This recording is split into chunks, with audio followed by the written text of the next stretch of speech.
I think it's the opportunity to both do great work and learn in the process of doing it. It's never boring. It's absolutely never boring. In the almost 9 years I've been here, I don't think I've had a dull day at work. I think a lot of it is the people. People tend to be very helpful. I think it's every time a student comes to me needing my help and I'm able to help them and send them on their way successfully. I felt very gratified that in some small way we're making people's lives better in all these different places around the world. It would be my team, my staff. They are amazeballs.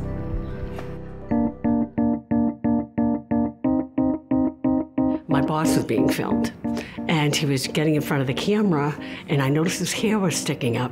So I ran in front of the camera, spit in my hand, and wiped his garlic down. But I don't know if you want to share that one. And so one day in the morning, someone sent me a meeting invite for a very important staff meeting at 1 p.m. I had to be there. And so I pushed back a little bit and I said, well, what is this meeting for? Is there an agenda? Can you tell me a little bit more? No, you just have to come. Okay, it's not my favorite thing to do, but in this case, I'll make an exception. The meeting was for my birthday. So Harvard hero, comma, jerk. Funny things that happen is sometimes in meetings, some of us break out in song.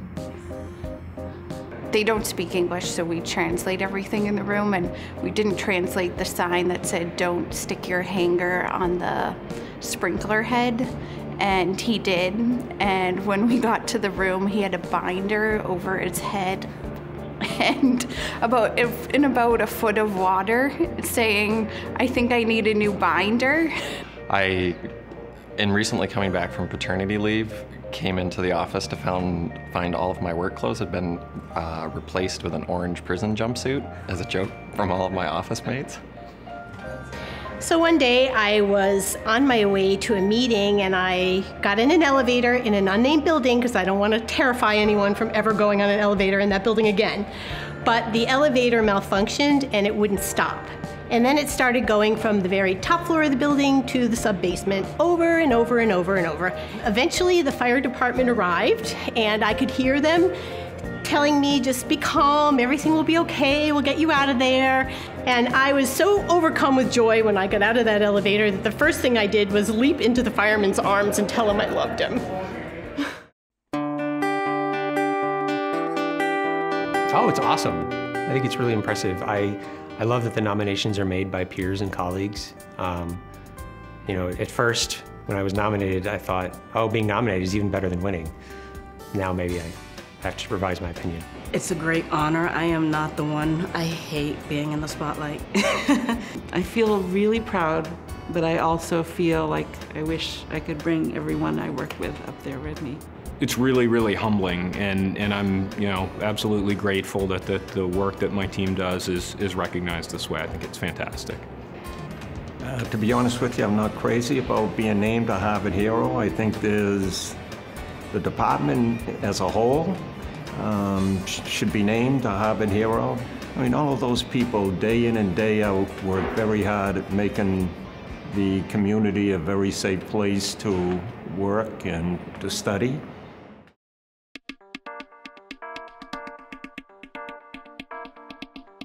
Circle back is definitely one of them. They go through fads. Any of the acronyms that we use, everything's an acronym here. Sometimes I'm not even sure what the acronyms mean. OHR, IMS, AAD. FAD, RMAS, OSP, SP. PLB, MBA, EC, RC, HBX. Everybody wants to know what the X stands for. We're having a lot of conversations here at Harvard about a lot of different things. We don't necessarily have meetings anymore, but we have conversations. I hear a lot about scaffolding. Just go live. Scope. So I hear the word collaboration. I'm gonna say 3 to 4 times an hour, if it's a good day, so.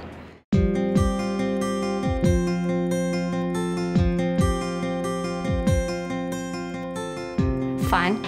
Diligent. Encouraging. Energetic. Humorous. Accessible.